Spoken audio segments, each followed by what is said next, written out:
Hi friends, welcome back to my channel. My name is Libby for Libby No Niche, and happy 2026. Thank you for all being with me in 2025. I appreciate you more than you will ever know. You guys helped make my year so good last year, and I'm hoping that 2026 is even better. Anyways, after all the holiday nonsense, after we all ate all these delicious desserts, these are my babies. They helped me make these amazing bakery charcuterie boards. Okay, I've been like really busy like Santa's elf basically all over again making these adorable earrings, and that's what we're gonna do today together. I have 3 varieties: chocolate, blueberry, and strawberry.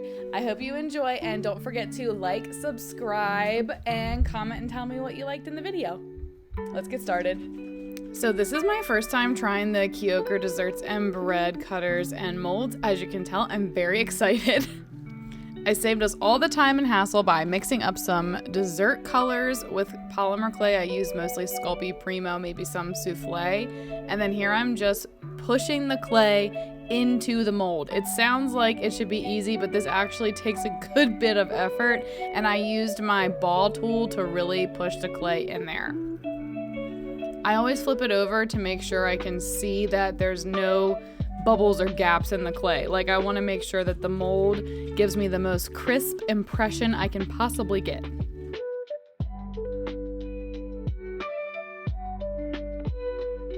And this is the moment in which I realized I had to put these molds in the freezer before demolding them because the mold itself is just simply too delicate. There they are, all nice and frosted.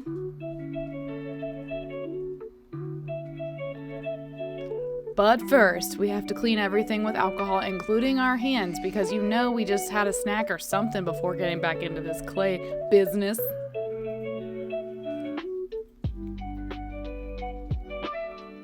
See all the detail? It's like when you freeze it, the detail just really stays in there. I know it seems like crazy that freezing it actually would work, but the difference is like crazy. Like, look at that French cruller. Those lines would not be as crisp if I wouldn't have put it in the freezer. So although it's totally a kind of a hassle and takes a little bit of extra time and moving, I would say it is totally worth it. The chocolate, honestly, I feel like it's just so delicate and fragile. I did have a very hard time getting these pieces out all the way. I ended up cutting them anyway to kind of like space them out to make the chocolate on the boards more of like a specialty item.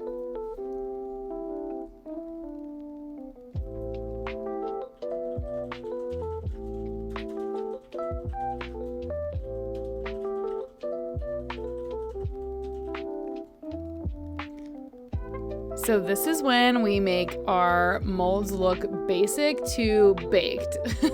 I got my soft chalk pastels out and I am shaving off yellow, brown, orange.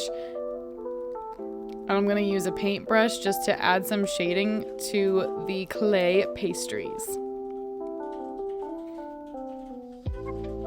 Anytime I'm doing shading like this, I always like to start with like the lighter colors and then kind of work my way up. Unless you want it to look burnt, then I guess you could start with the darkest color. I don't know. But there they are. What a difference that shading makes. I feel like it really takes them from like a clay craft to looking like pretty realistic.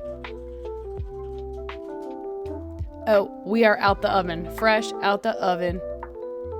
I got a little paint palette so that I could separate all of my little clay pieces by style, basically, because what I'm doing is basically becoming a little mini bakery, just me, myself, and I am making as many of these little baked goods as I can because I know that I'm going to be making a bunch of different types of charcuterie bakery boards.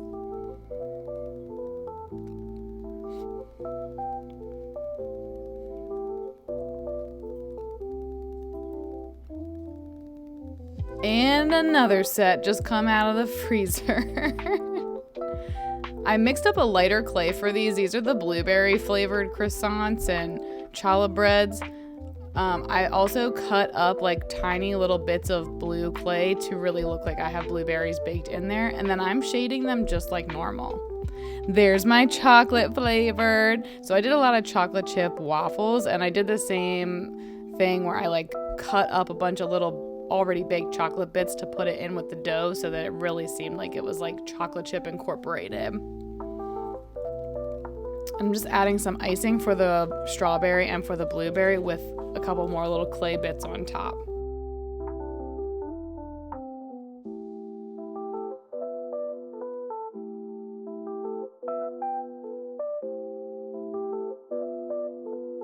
So I'm using oil-based food coloring to change the color of liquid clay. So there's two different kinds of liquid clay, or well, there's like more than two, but the two that I have are the transparent, which is like the clear liquid Sculpey that you can't see, that's really good for like attaching parts. And then the other is the white liquid Sculpey, which is really good for icings and stuff. And I like to change the colors by using the oil-based food coloring. This looks very scary. So, fun fact, I've never actually made anything with clay that was supposed to look like wood before. So this is me just playing with different methods and giving it my best to make different types of wood for the charcuterie boards.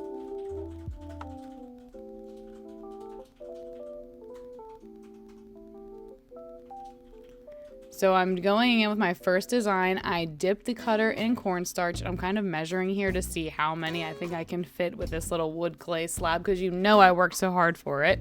Then I sadly realized that this clay cutter is broken. Wah.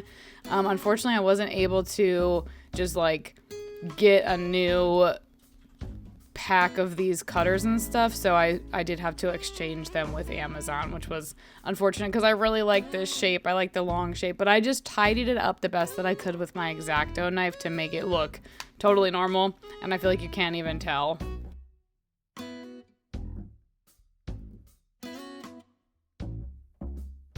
So at this point in the process, the charcuterie board is still unbaked clay. Everything that I am adhering to the charcuterie board is baked already. I'm adding the clear Sculpey liquid clay just to make sure everything sticks on there super well. And I'm even like applying a little bit of pressure on the baked clay to really make sure everything is on there. Oh my gosh, look how cute! Chocolate charcuterie boards, yay! Last but not least, I'm adding white liquid Sculpey to these cinnamon buns, cinnamon rolls, Cinnabon. And we have a different style of wood. I'm doing a different flavor profile entirely here, and I'm doing a different shape for the charcuterie board as well. This time I just spread the translucent liquid Sculpey all over the board and stuck all of my pastries to it, and I feel like that was faster, perhaps.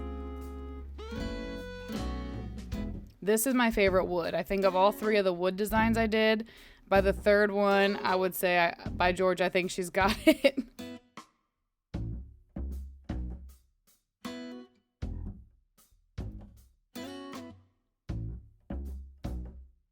I made some white chocolate, and this is for the blueberry flavor that I have.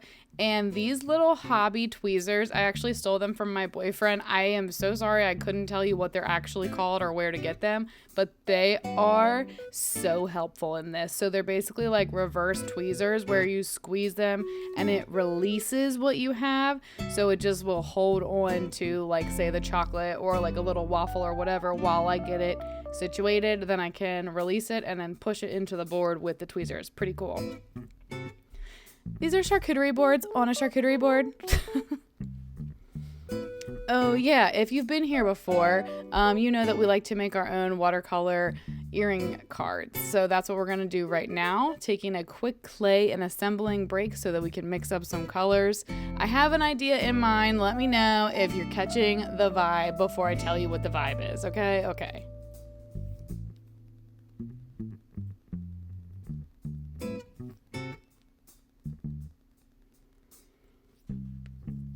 So this is like a super simple design. I'm just doing bows. They're really as simple as like they could possibly be. So I feel like even if you've never watercolored anything before in your life, you could totally do this easy bow watercolor design. And what in the heck is that? I'm painting croissants. I feel like that would be cute, like bows and croissants. And of course the bows are different colors, so I have 3 different flavors. I did 3 different colors of bows. There you have it. So I did the watercolor at that point in time so that I had a chance to set that watercolor paper to the side because it needs to dry. So then here I am just going in with my little hand drill, and I am sanding the edges of all my little clay pieces. Really, it's just the boards that I have to sand. All of the pastries don't have little extra edges that need sanded or anything.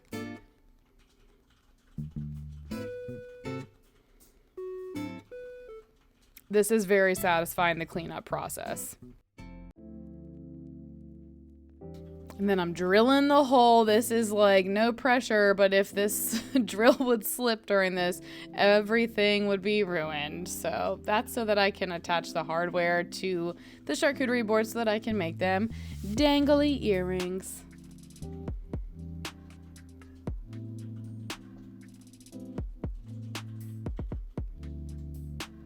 There's the blueberry flavor all done. And then now it's time to make our earring cards totally ready to go. So I'm just using my little hand slicer and cutting the paper. And I got this really fun, cute branded stamp. If you've been here for a while, I was hand stamping my brand name, Libby No Niche, on everything with individual stamp letters. So I decided to invest in myself and my business and order one of these little cuties on Amazon from another small business. And now I have the easiest stamp literally ever. I'm piercing the card's ears with a dental tool. Pray for my fingertips. It's very scary. And there you have it. Strawberry, blueberry, and chocolate charcuterie boards. Which one is your favorite?